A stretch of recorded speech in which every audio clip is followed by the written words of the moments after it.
अपना बिजनेस शुरू करने का सोच रहे हैं? चलिए देखते हैं कि इसके लिए क्या क्या करना होगा। कई लोगों का सपना होता है अपना बिजनेस हो, पर समझ नहीं आता कि आखिर शुरू कहाँ से करें।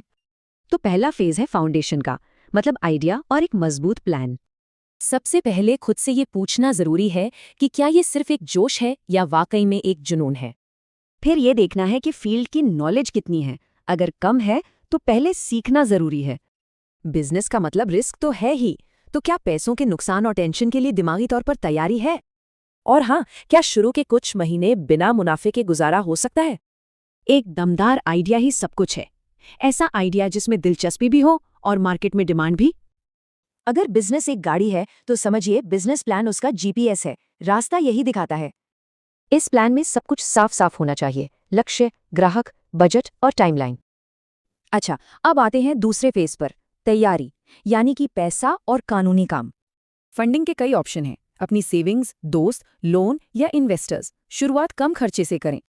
रजिस्ट्रेशन से बिजनेस को कानूनी पहचान मिलती है, भरोसा बनता है और आगे की परेशानियां भी कम होती हैं। अब बारी है तीसरे फेज की, एक्शन की, यानी प्रोडक्ट बनाना और ग्राहकों तक पहुंचना। बिजनेस को एक लोकेशन तो चाहिए ही, चाहे वो असली दुकान हो या फिर एक ऑनलाइन वेबसाइट। प्रोडक्ट या सर्विस की क्वालिटी बेस्ट होनी चाहिए, पैकेजिंग से लेकर डिलीवरी तक सब कुछ टॉप क्लास। बढ़िया प्रोडक्ट बना लिया, लेकिन लोगों को पता कैसे चलेगा? यही काम आती है मार्केटिंग और ब्रांडिंग। कहते हैं ना, एक खुश कस्टमर 10 नए कस्टमर लाता है।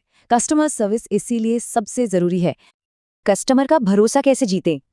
टाइम पर डिलीवरी, सही दाम और अच्छी सर्विस देकर, बस। और अब चौथा और आखिरी फेज, ग्रोथ। इसके लिए सही माइंडसेट और सब्र बहुत जरूरी है। याद रखिए, बिजनेस एक पौधे की तरह है, माइक्रोवेव की तरह नहीं। इसे बढ़ने में वक्त लगता है। शुरुआत हमेशा सबसे मुश्किल होती है। जो टिका रहता है वही आखिर में जीतता है। तेजी से ग्रोथ के लिए कुछ बोनस टिप्स। रोज सीखें, नेटवर्क बनाएं और टाइम मैनेज करना सीखें। बस एक बात याद रखें, अगर चलते रहेंगे तो मंजिल खुद ब खुद चल कर आएगी।